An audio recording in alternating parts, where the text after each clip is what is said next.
You're listening to the Labor Notes Podcast, the weekly show from Labor Notes on rank-and-file news and organizing tactics. I'm pod co-host Natasha Elena Ullman, a staff writer at Labor Notes. And I'm pod co-host Danielle Smith, an organizer at Labor Notes. It's almost the end of June, which means the July issue of Labor Notes should be hitting your mailbox soon, if you subscribe to our magazine. We'll be previewing some of this issue's main stories in today's episode, with a spotlight on a feature about how Kroger workers in Indiana organized to overwhelmingly vote down their contract last month.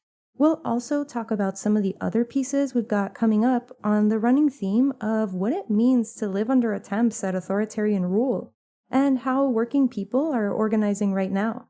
You might ask, why should I get the magazine if I'm listening to this episode anyway, and I can just read the articles online for free?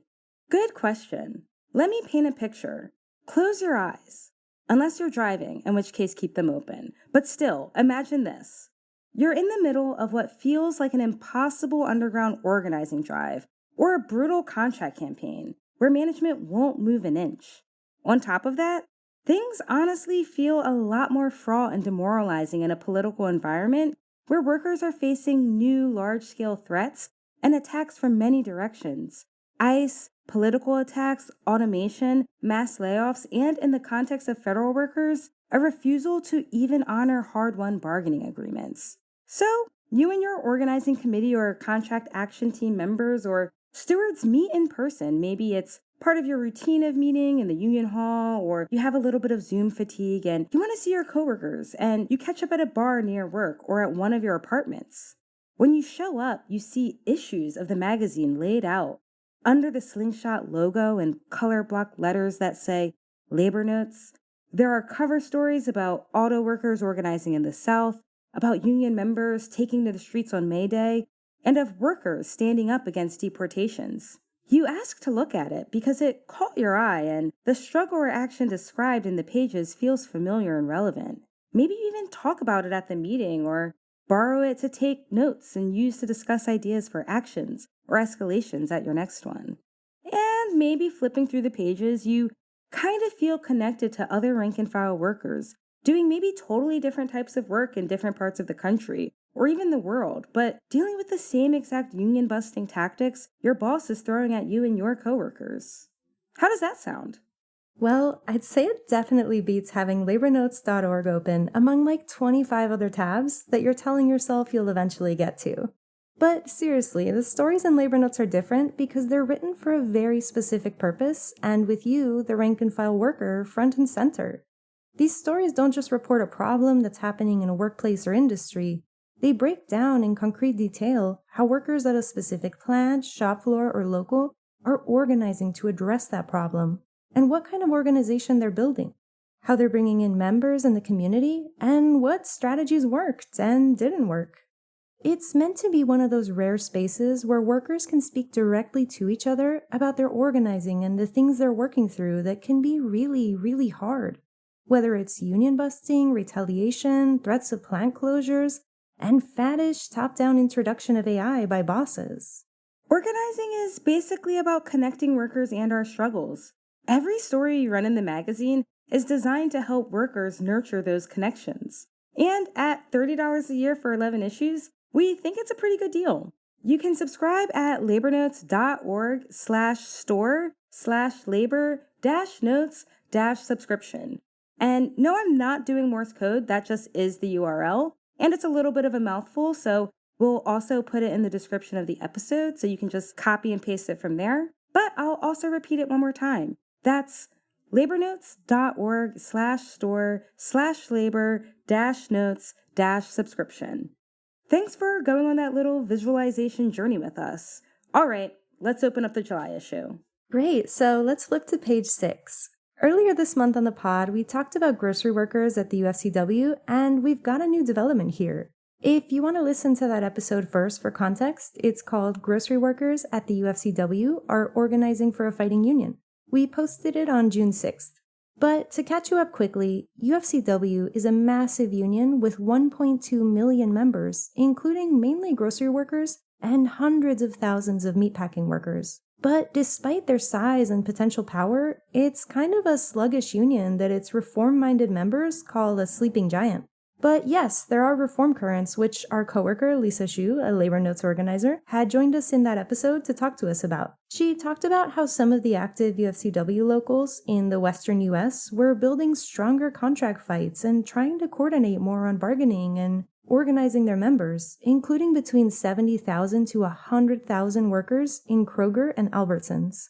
She also talked about how, in parallel to all this, our reform organization called Essential Workers for Democracy is building a network of rank-and-file union members across the UFCW to support efforts like coordinated bargaining and getting members strike-ready. Something that had just happened around the time we ran that episode was that 74% of Local 700 members in Indiana had just voted down a tentative agreement, or TA, that covered 8,000 Kroger retail workers. For our July issue, we had Caitlin Clark, a national organizer at Essential Workers for Democracy and a former Labor Notes intern and writing fellow, write about it. She wrote that the TA was not good, to say the least, on wages, on understaffing, on seniority issues. One shop steward at a Kroger grocery store in Bloomington told her that, quote, "We didn't get a single win." This piece highlighted a couple things that I think really stand out. One, how to organize a vote no campaign on an egregious contract meant to demoralize members. And two, how you do that in a so-called right-to-work state, where those disillusioned members can just quit the union instead. To organize the Vote No campaign, workers did a bunch of things. Caitlin wrote, quote, "The organizing workers gave out flyers at their home stores and neighboring stores that included information about the contract and a QR code that took you to a Zoom link for members to get together and discuss next steps," end quote. Caitlin also wrote that, quote, "The workers also made sure coworkers knew when, where, and how to vote. And they messaged in Facebook groups when they had voted and kept each other updated on how votes were going in their own stores." As for those looking to quit the union, organizers took that on pretty directly too. For context, in more than 24 states, including Indiana, unions are required to keep open shops that allow members to benefit from the union contract, but not actually be part of the union or pay dues. That leads to what Caitlin describes as a vicious cycle, where she writes that, quote, "Bargaining leverage is weakened by lower union membership and weaker contracts can fail to demonstrate to workers the true power of the union," end quote. The interesting thing here was that when organizers spoke to members about it, they did hear folks saying that they'd quit the union if the weak TA ended up passing. And then also people joined the union just to vote against the contract. Also, just to bring it back to what this is about, these workers just want a raise of at least $3 or $4 an hour over the contract. There's a lot more in the piece about efforts within the UFCW to coordinate on bargaining. Read it and check out our previous UFCW episode earlier this month where we talked with fellow Labor Notes organizer Lisa Shu about how wild it is that there isn't a national master agreement or anything covering such a vast membership, when most of them work for grocery stores owned by the same two companies, Kroger or Albertsons. Our cover is a piece by Zach Patton, a longshore worker at the Port of Tacoma, an executive board member of ILWU Local 23, and a listener of the pod, who wrote about how machinist members have been organizing to demand the release of Maximo Londoño, a member of Machinist Local Lodge 695, who has been in ICE detention for more than a month now. Londoño, who is a lead forklift driver at an aluminum can manufacturer in Lacey, Washington, has a green card, has lived in the U.S. since he was 12, and he and his wife, Crystal, who is a U.S. citizen, have 3 daughters, Zach wrote. The members held a rally this month outside the Northwest Detention Center, NWDC, in Tacoma, Washington, which is operated by the for-profit company GEO Group and is notorious for its inhumane conditions. Zach noted that it's packed, with 1,600 people now being crammed there. There was a significant labor presence at this rally, which took place on June 6th. In addition to members of several machinist locals or lodges, as they're known, members of the Teamsters, UFCW, Unite Here, the Tacoma Education Association, SEIU, and Longshore and Warehouse, ILWU Local 23, were all also there, along with others. Another notable demonstration featured in the July issue is the City Hall protest last month by Los Deliveristas, an organization of app-based delivery workers in New York City. The NYPD is directly targeting these workers by treating traffic offenses as criminal matters instead of just ticketing them, so they can drag them to court. Author Dan Labatz, who reported this piece, wrote about how dangerous this is, especially for undocumented delivery workers who rightly worry that if they go to court, they could be taken by ICE agents. Introducing a crime element to routine traffic violations can also help justify these workers' deportations in the future. These workers have been up against a lot. As Dan Labatz put it, the deliveristas have been fighting companies like DoorDash for higher wages and to stop what they say is large-scale wage theft. And now they're fighting police harassment too. End quote. Finally, the other piece from this issue we wanted to highlight is by our former editor, Jane Slaughter, who has a cautionary piece about life in Turkey under the authoritarian leadership of President Erdogan. Union leaders are routinely arrested to send a message, the president of Turkey's Confederation of Progressive Trade Unions said.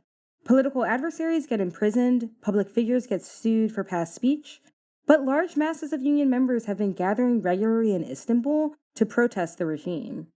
Well, that's our episode. Check out these and many more stories in the July issue. Again, you can subscribe to the magazine on our website at labornotes.org/store/labor-notes-subscription. Quick side note, if you're in the middle of a tough contract campaign, we have just the workshop. Danielle and our coworker Lisa Xu, who we mentioned earlier, are leading their Winning a Strong Contract workshop series next month. It'll be on 2 Mondays, July 7th and 14th.